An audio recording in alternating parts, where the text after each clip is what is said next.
Oh, Well, welcome to Rezileant.com. Today in Steamboat Springs, we have with us a tough guy from New Zealand, not down under, Graham Muir. Graham, welcome to Rezileant.com. Thanks, Paul. Graham is he's a New Zealander, as I said, and a bit of a rugger player. We say rugger down south, or rugby union as it's called, and he is a guy that's done all sorts of interesting things, from playing rugby in different countries, obviously New Zealand, Australia, Ireland, and then in the USA, I think most recently in Chicago, right? That was your last rugby play. Yeah. And I kind of happened across Graham here in Steamboat Springs. He's an endurance athlete and is pretty well known in town for his exploits as an extreme athlete, riding bicycles crazy distances and crazy places. He also owns a well-known gym called Manic, and I've tried some of his workouts, and I can tell you it's a pretty legit place. So Graham, let's talk a little bit about you and your history. Here's a guy that comes to America. You're a rugby player, a seasoned rugby player, which means, I guess they would say, you're a pretty tough guy anyway if you're a rugby player. But you end up playing rugby around the world, different countries. You end up in America, and then what happened to rugby? Why did you stop? I pretty much got sick of rugby players. I had played for a long time and coached for a long time all around the world, and it was just time for me to get out of that world, Mm-hmm. I enjoyed it and I loved it while I was there, but it wasn't I didn't want to do it forever, and it wasn't my identity that I needed to hold on to, and I needed to move on. So that's how I sort of got out of it, and that's how I ended up in Steamboat. And how did your body hold up to all those years of rugby? How many years of rugby did you play? I would have played a good 15, 20 years of rugby. Wow. It held up pretty well, realistically. Shoulders are good, knees a bit dodgy, but when I was 18 I had a pretty heavy car accident, and they said I may not play sport again, so every day I got to play I was pretty lucky, really. So every day I'm out today, I'm pretty lucky. Put my femur through the side of my leg and blew my knee up, and wow. Yeah, so I was lucky to get through that one, but yeah, So you ended up in Steamboat Springs, Colorado. Yeah. And you kind of given up on rugby. So what was next for you? I mean, you're a driven guy, so what was next? Yeah, well, I ended up here through rugby. I got invited to come out and help coach. I was coaching in Chicago, and I just had finished up helping them out. I'd been there for a long time, and came out here and loved the mountains, very similar to where I'm from in New Zealand. Mountains, lakes, and I think how I couldn't really run anymore.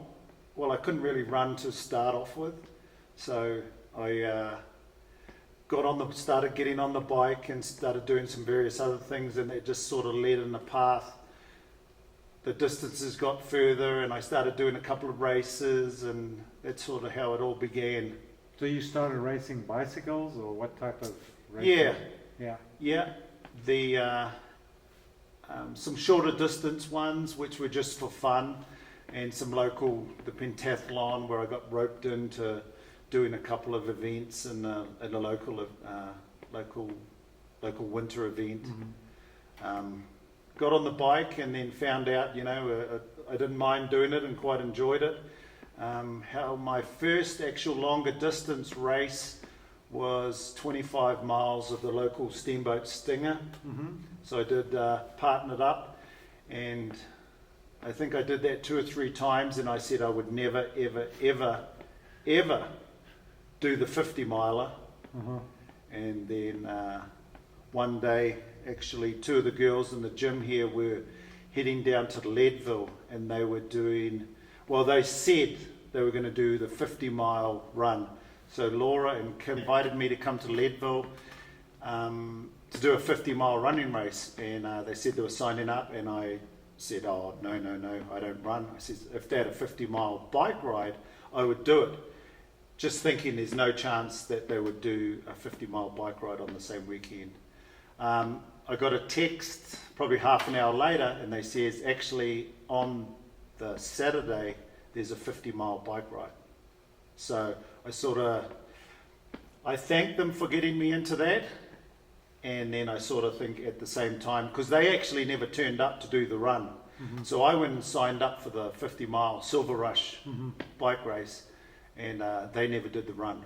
Oh, wow. Yeah. So that was my first ever 50, and I think that was 2017, I believe, or 16. So that's how it all began, and then I found out that I actually enjoyed it, and I found out that whether it's 25 miles or 50 miles, I pretty much have the same pace.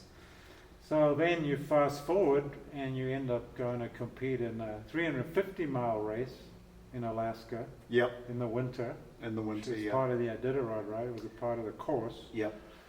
And then you go even one step further and you ramp it up to 1,000 mile, which is what, the full Iditarod course? Full Iditarod trail, yeah.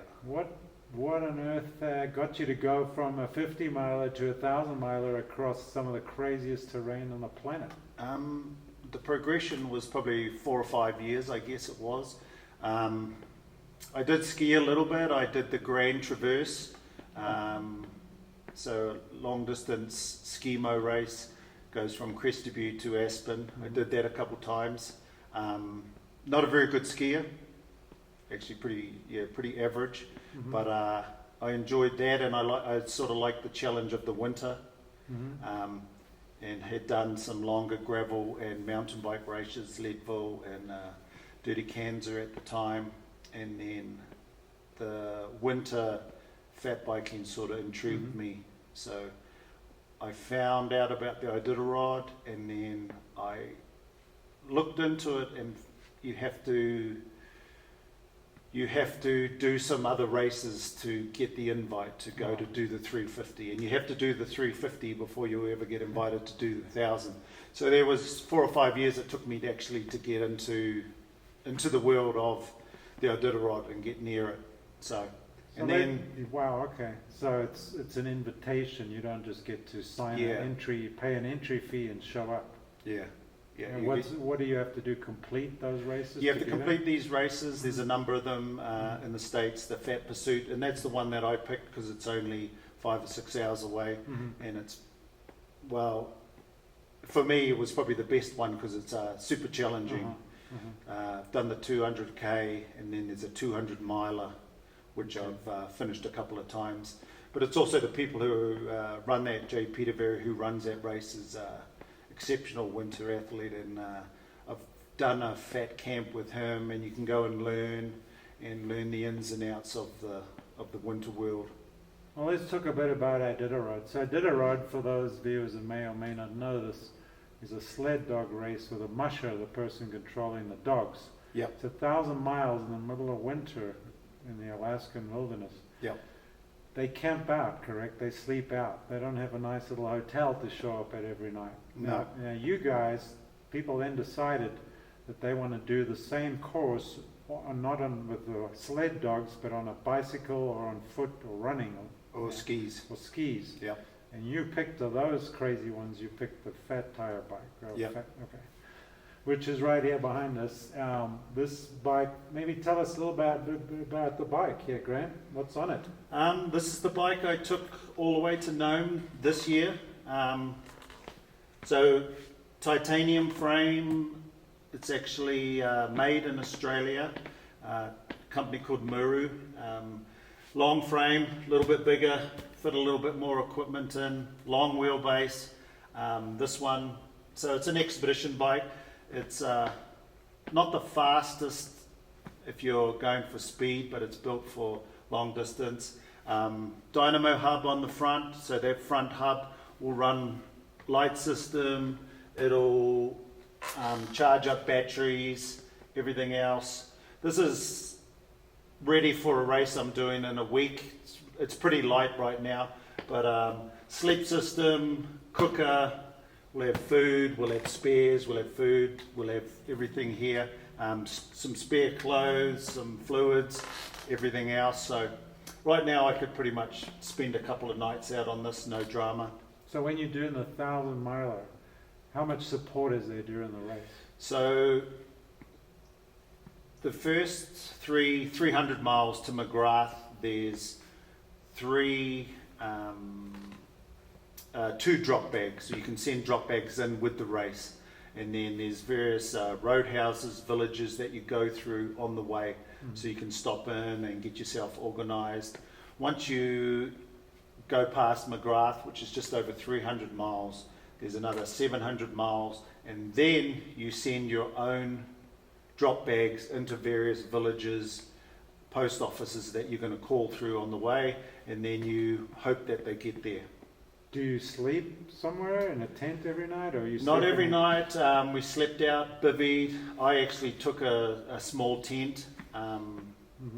My sleeping bag, not this one, but I've got a -40 Mountain Hardware sleeping bag that's like a bivvy material, so I can sleep out in the open if I need to. With the Iditarod Trail, the dogs leave 7 days after us, so they chase us across. They caught me 700 miles in, which is we moved pretty quick. The last time I attempted the 1,000 miler, they caught me 350 miles in. Wow. Because it was so much slower, big storms, deep snow. So depending on the weather, so I had to push this the first year. Maybe I made it 700 miles when the race got cancelled for COVID, but I probably pushed this, I don't know, 250 miles. So you physically got off and pushed your bicycle because the I conditions got were off so or I fell off. tough. Oh, you fell off. Yeah, depending. And what's the weather like? Talk about temperatures, winds, how cold does it get? How, what's the balmiest weather you have? If you want it below freezing for sure, Mhm. anything warmer than that, and then the snow just gets too much and mushy. So, this year the temperatures were pretty good. Working from 0 to 20 was the variable. Then 20 below, or 0 to 20? to 0 to 20, yeah. It got to 20 below at times. Wind chills. So sea ice crossing, big 30 mile an hour winds, minus 15, 20 degrees, and you're just out on basically in the open ocean to a certain degree. So pretty chilly there. Spent a long time out there. So how cold, Graham? How cold? When you say, what's the coldest it's been on this race for you? On that race, I think the coldest in Alaska I got was minus 35 at one stage. 2 days in front of us, it was minus 50 on the ground. Wow. And are you moving? You're not stopping because it's too cold to ride? You continue no matter what? You've got to continue. If it gets too crazy, you've got to hunker down somewhere, but we didn't really have to. And when it got that cold was, I think, when I did the 350 and we were heading for home, heading for the finish line, and we'd been pretty much up for 48 hours straight, just trying to get it finished. And that's when it was that cold, and we had all our big gear on, and we got cold, but we had all our expedition, Everest, basically. But do you feel it? Are you equipped enough that you don't feel the cold, or do you have days when you're like, this is freaking cold? No, we've got pretty good equipment. Really? Yeah. Your feet, no matter what you do, your feet are going to get cold, because on the bike, if you're pedaling, but there's a few tricks. You get off and you walk for 5 minutes, and your feet will come back to life. A few other things, some heat warmers on your shins, dealing with that. But your feet and hands, obviously. These expedition pogies with gloves on, you can go pretty cold. How does all this gear that you're wearing affect your mobility on the bike? Your balance, your ability to steer? Surely there's a compromise with all this gear. Yeah, but when it's that cold, you're slowing down a lot as well. And as I say, there's plenty more gear I can get on here right now. It actually looks pretty full, but it's like there's a lot more space here. on the front. But yeah, no, it's and good equipment. And I was lucky enough that Smart Wool followed me around for a while on these races, and one of their parent companies is, well, one of the companies in the North Face. So they got some really good equipment to me. So I was wearing pretty much Everest type equipment, you know, Mm-hmm. and I wasn't paying $1,000 for a sleeping bag and Mhm. 600. So I was lucky with that, because I wouldn't have been able to afford it really. Got it. So, I mean, we're talking resilience here. This sounds like one exercise in resilience, going through this 1,000 miles of, sounds like hell to me. Yeah. How do you get through it mentally? What makes you, Graham, tick during this thing? What motivates you to get through this? My motivation getting started is sort of the challenge. Mm-hmm. You know, the excuse me, after finishing rugby and not having that sport and still wanting to challenge myself and training and doing events. And then I found out these bike events, especially the longer ones, you know, like I'm not going to win a 25-mile mountain bike race, but I might win a 200-mile winter race if everybody else gives up. Mm-hmm. You know, and I've been in races that have started with 40 people and ended up with 5 in the end. So I find the challenge, the nutritional side, the training for it, the getting ready, the preparation, the resiliency side. I've just and even in the 1,000 miles, at no stage was I prepared to throw in the towel. Like, at no stage. I ended up riding with a Spanish friend of mine, and well, we became friends. He was actually the first Spanish guy to finish that race, and part of the deal, I said, if you want to ride with me, is that, you know, we keep things positive. Anything that comes out of our mouth has to be positive. We're not going to be talking about what's going wrong or if anything goes wrong. So that's my mindset. And, you know, for years I've been coaching people and trying to figure out how to get the best out of them. And if I'm negative, it's not going to get anything out of anyone. So I've basically taught myself and coached myself into that as well. So what about when you must have dark places you go when you're suffering? Yeah. And the wind chill is -30 and you've been going for 24 hours straight or whatever. Yeah. How do you personally overcome that? What's your mental fortitude, you know, all about? So a lot of me, I pull up people who I may be doing it for, Mm-hmm. or people who have passed away, Mm-hmm. and I bring them into my memory banks Mm-hmm. and use that. Mm-hmm. And people who can't Mm-hmm. do what I can do. Mm-hmm. It's part of my my bag that I have there that I can dip into. You know, as Mr. Goggins will talk, the cookie jar, Mm-hmm. stuff I've done before. Mm-hmm. People who are following me, and I know they're following me, and the positive impact that has on them. Mm-hmm. And so I use that as my driver as well. So I don't want to let them down. Mm-hmm. If I did, they wouldn't be upset with me, but, you know, I use their energy as well. So that's part of the resiliency Mm-hmm. thing. Have you had that all your life? Does any of this come from playing rugby? I think I started coaching rugby really early. I left New Zealand not to go and play rugby when I was 20, but then I sort of, as I travelled around the world, I found that rugby was going to be a vehicle for me to travel on. Because I had a bit of a personality, I could play, I could get out and have a party, I could, you know, I mixed it all together. And then, so I started coaching just by chance in Canada when I was really young, you know, in my early 20s. And then I found out that, you know, I couldn't be the weak link if I was coaching and playing. I was a player coach. So that sort of drove me to, I couldn't show weakness or become weak when I'm trying to teach other people how to sort of be rugby players and be strong athletes.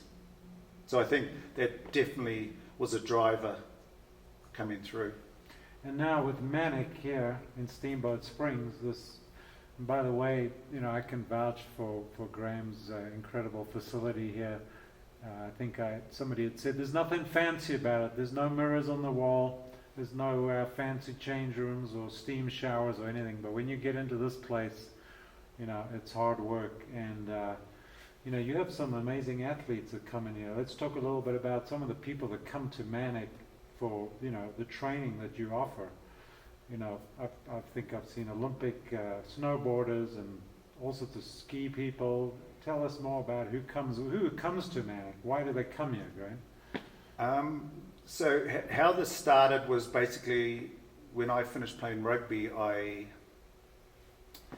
walked into a gym in Chicago, and I think this was while I was still playing, and it was pre-season, and I walked in and I wanted to spend 3 months in there before the one of my last rugby seasons started, and I basically went in, paid for 3 months, spent about 20 minutes in there and saw what was going on in the gym scene these days, the phones, just the whole scene, and I walked out and I basically haven't walked into a gym since. I've been hotel gyms or anything else, but I just started training myself. I started following some people who I found who motivated me, some fighters, some people like who UFC fighters. What do you some some boxers, Uh-huh. and then there was a facility. So I started doing that just personally for me, and then I found I wasn't a big runner. My knee was dodgy, so found rowing machines and bikes and various other things so I could stay fit and stay strong without having to go running. And then in Chicago, and then when I got out to Steamboat, I was just doing this at myself in my own personal gym at home. And then actually the guy who brought me into town asked if he could come and train with me in the garage and he started coming out, and then he started bringing a few of the rugby boys out, and I was also building ranch fences doing that for a living, coming out of here from Chicago. And then a few of the wives started seeing the boys get in shape, so they asked if they could come out. And so I started doing that Tuesday, Thursday, so I was basically doing 5 nights a week. We were doing training out of my garage, and this was all just for free, just for the love of the game. And then it was mentioned, you should try and open something in town, and I said, hell no. No chance. And people just started getting my ear in the ear, and I really had nothing to lose because I didn't need to borrow any money or anything, and I started off extremely small. It's 13 years ago now, and I still probably have 20 or 30 people who started in the original Manic in town here who train with me still to this day. So that's how it started. The athletes, I think, coming from a rugby background and from a coaching background, I just don't have time for dealing with people who don't want to train hard. I'm not training hard just for the sake of training hard. There's a purpose behind it. My method is to get people to be able to do this stuff, to ski, to run, whatever they want to do, and be comfortable and injury free, and without just beating themselves up. So that's been the philosophy from day one, and it's definitely progressed over the years as money's come in. I've been able to get more equipment, and more people have come in, and I found, I have 70-year-olds, and then I have ex-Olympians. I have everything in between. I just found out that a lot of ex-athletes who still want to train hard, and they still want a bit of challenge in their life. They don't want to go to the gym and sit around. They want someone to think through. We do 3 workouts a week. They come in and you're going to challenge yourself. You're going to be with like-minded people. And when those people are in the facility, you're going to challenge each other, and we can still keep it pretty low key, but we can still it's people out there will say that I'm yelling, but that I yell, but I don't raise my voice in here once. I've been coaching for too long I can yell at you with my eyes. Yeah. And how do you come up with the recipe for the workouts? Because these workouts are they're obviously well thought out. It's not just some stuff thrown together. Yeah. And, they're You know, extremely a lot challenging. as I said, I started coaching rugby, and I definitely enjoyed the strength and conditioning side of it.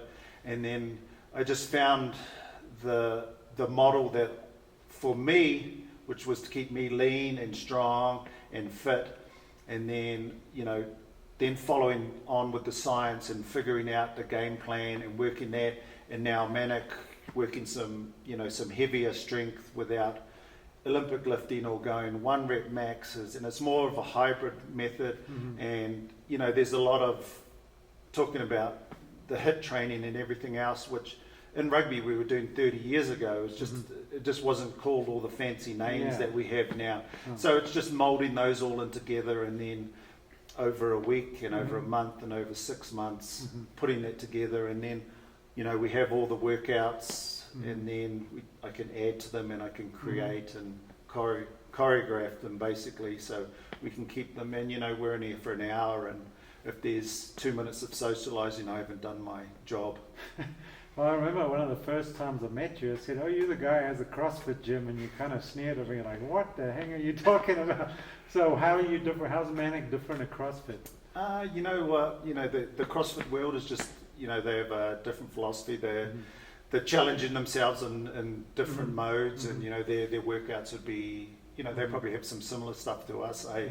I've never been into a CrossFit gym. I know what they do, and that's what they do. They probably their goal is to be good at CrossFit. Okay, if you're number one in Manic, nobody cares, nobody knows.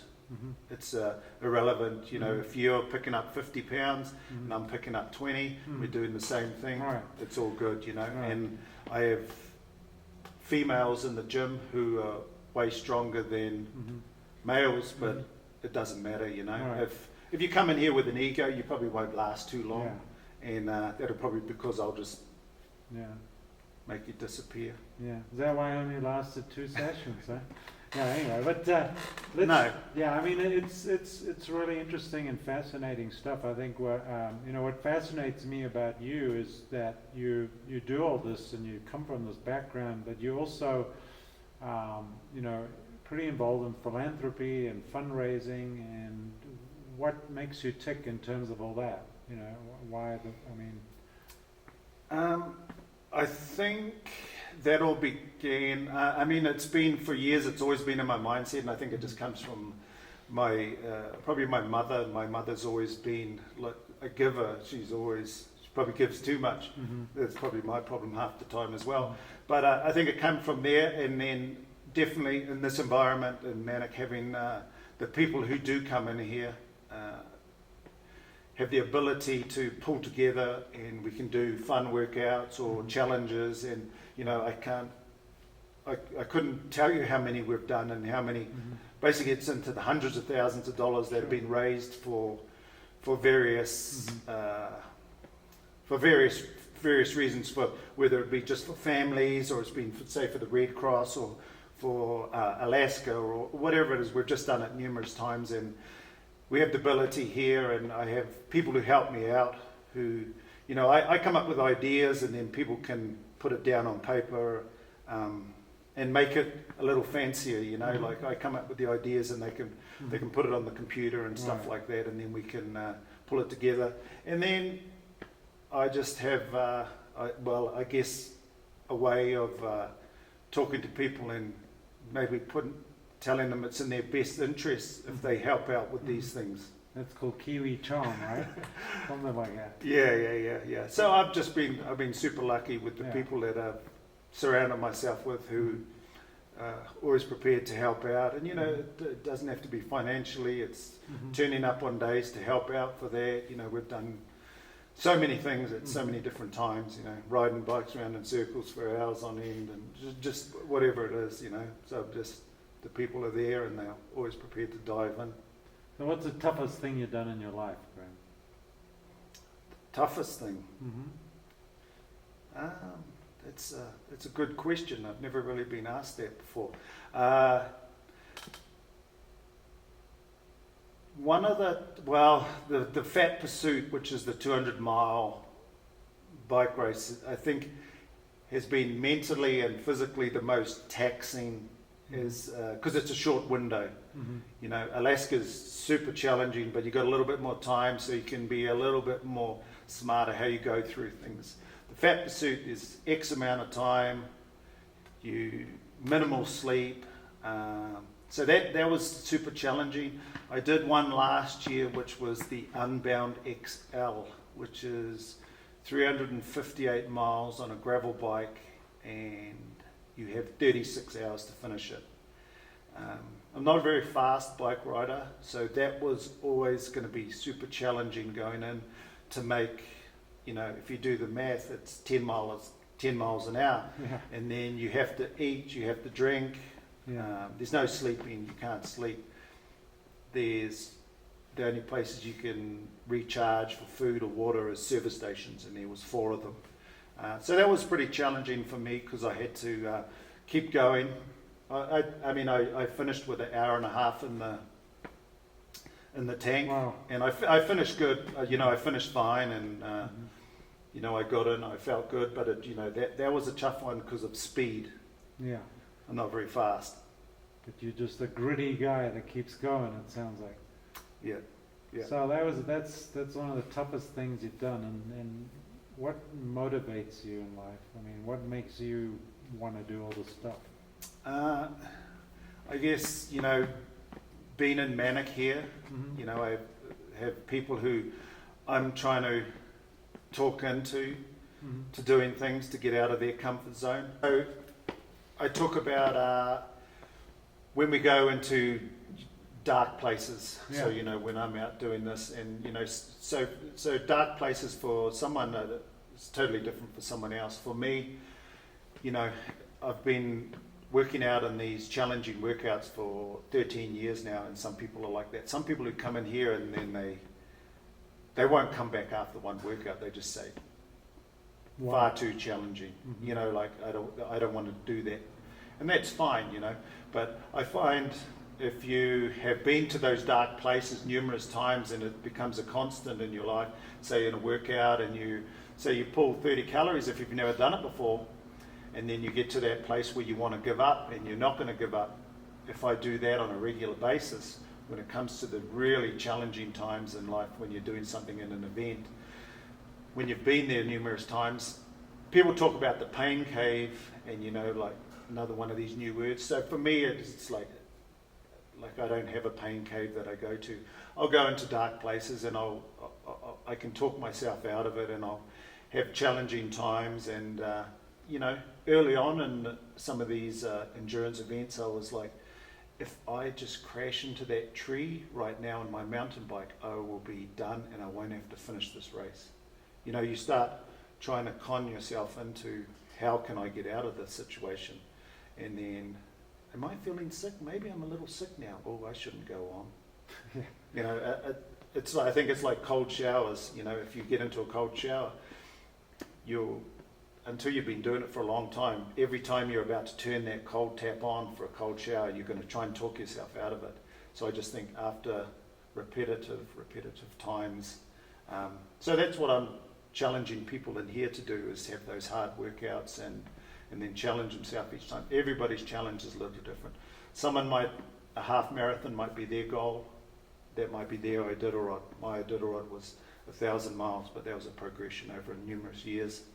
So what's your advice to somebody that's like been sitting on the couch a while, and they're like, I want to get out and try and do something extreme? I mean, how do they get themselves off the couch and in front of the TV and prepare to do some of these big and wild things that you and I do?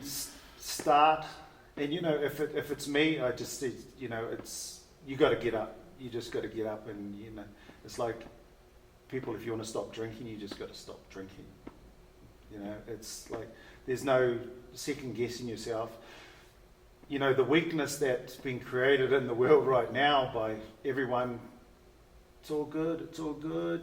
Here's your event, you've done it, you got your finisher's medal, that it's in here, like in the gym scenario, people say, tell someone if they've done a good job, if they've done an extremely good job. Otherwise, you know what? That's part of the deal. That's what you're supposed to do.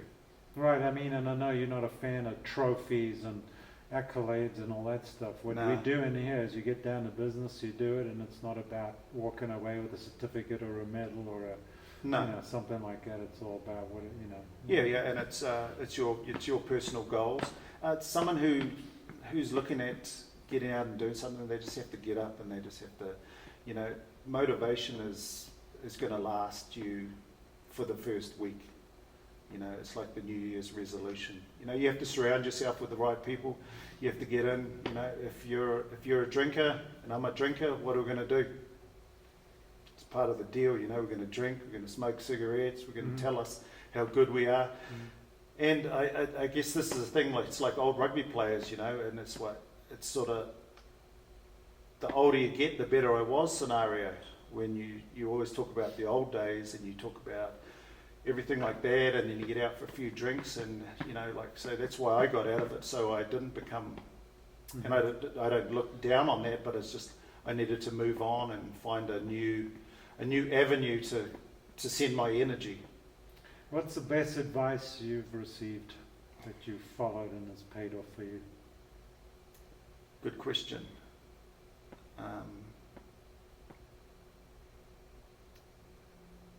That's a tough one.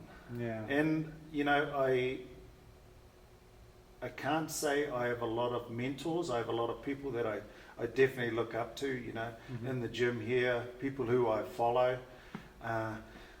You know, I think, and this is not someone telling me directly, but I think just not giving, you know, the pain a voice is a big one, not saying it out loud or bringing anyone else into that. You know, if me and you are out in the middle of the trail and we're both having a hard time, I don't need to tell you, you don't need to tell me. You know, we just get out and enjoy it, you know. You know, people talk about the sufferfest, you know, and so for me, you know, suffering is something that someone is going through who has cancer. That's suffering. You know, that's a real issue. What I do, you know, people say you love sufferfests. No, I don't. I'm not suffering. I choose to ride my bike. I choose to run up a mountain. These are my choices. So I never claim that this is me out there suffering. You know, I'm going through some rough times, but in the grand scheme of things, I can shut it down at any time. Or I can get out, or I can hit an emergency button, or I can... What do you say to people who say, well, is that really healthy to put your body through those extremes, Graham? I'm smart about it. Okay, so I train to be, and you know, if you're doing 100-mile run and you do 10 a year, you're putting through your body through a lot of tough times. How I train in the gym, and then I'll be out doing some, say, what we call zone 2 training. I don't do a lot of intervals anymore. I did when I was younger, and you know, rugby players do, and then maybe when I was doing some shorter distance when I was figuring it out. But you know, if at 52 years old, I don't need to be hammering my body super hard. And you know, I've worked on the space over a decade, or you know, maybe it's 30 years that is building this up. So I'm smart about it. Am I going to make the podium? Probably not. If everyone else gives up, maybe. That's where, but you know, where I think where everything is in these longer races is the finish line is really the ultimate goal for most of us. It's not anyone telling us how good we are or anything else. It's maybe motivating someone else who's watching on and saying, I'd like to be able to do something like that. How do I go about it? You know? Is there any sports person that motivates you that you look up to and say, wow, this is somebody that I really, you know, revere or have learned from or aspire to be like? It's another tough one. I know, I'm throwing these toughies out there. Yeah, no, you know, I watch a lot of professional sport. I don't watch a lot of professional sport, but I watch a lot of professional sportsmen, and I sort of get disheartened on how they are and how they. I mean, it's sort of like actors, you know, how you know, the perception of what they are and who they are. It's sort of. Sure. But I like. I follow a lot of athletes. Say Jay Peterbury, Rebecca Rush, who do some really good things, and they're super good athletes with big hearts, which I find more, for me, motivating than watching a professional athlete tell me how many houses he's got and various other things, and then, you know, 10 years after his career's over, he's got nothing. When you say an athlete with a big heart, can you elaborate more what that means? Giving back. Giving Giving back to the community. What's the future hold for you in terms of extreme sports? Where do you see yourself? You know, where you headed on this thing? Are you think you're going to be riding this bike for the next few years, or are there other things you want to try? There is other things I want to try. I mean, I enjoy riding the bike. This one, gravel bikes, the Tour Divide next year, which is the trail that goes from Banff, Canada, all the way to Mexico. The plan is to ride that the opposite way though, start in Mexico, come all the way up. So that'll be a month-long expedition. You know, it is a race, but I won't be racing it. That's the next thing on the plan. And then I was out with a friend this year who did the Bigfoot 200, which is a 200-mile foot race. There is 3 of them in the States, 3 big ones, Bigfoot, Tahoe 200, and then the Moab 240. When I was out watching this race, I saw what was going on, and it's a foot race. So some people run it, some people fast hike it, some people do both of it. And so I saw that, and I saw what was going on, and it sort of intrigued me. As I say, I'm not a runner, but I'm an endurance athlete, and that one's a big one, just about enduring X amount of time. So I'm actually signed up to do that. Right. So whether I can pull it off or not. So, and with these events, you know, Tour Divide, this one here, these ones, I don't really know whether I can finish them or not. So there's always, that's what creates the challenge, and then trying to figure out in the training and the nutrition how to go about it, all the little bits and bobs that go along with the events. So the 240 is, you know, anyone you talk to now, as soon as they'll say it, but he doesn't run, but he doesn't run, but he doesn't run. You can't do that. You can't do that. And, you know, someone telling me I can't do it, that doesn't worry me. You know, that's not my motivation. Yeah. You know, if you tell me I can't do it, it's like, whatever. I'm not out to prove you wrong, sort of. Yeah, sort of. Well, we look forward to tap dancing with you next week, Graham. Oh, Yeah. well, thank you. Thanks for joining us on Rezileant, and we look forward to being back at Manic soon. And you know, good luck in the race in a week or so, and you know, keep on keeping on. That's all I got. Appreciate it. Thanks Yeah. for coming out. All right.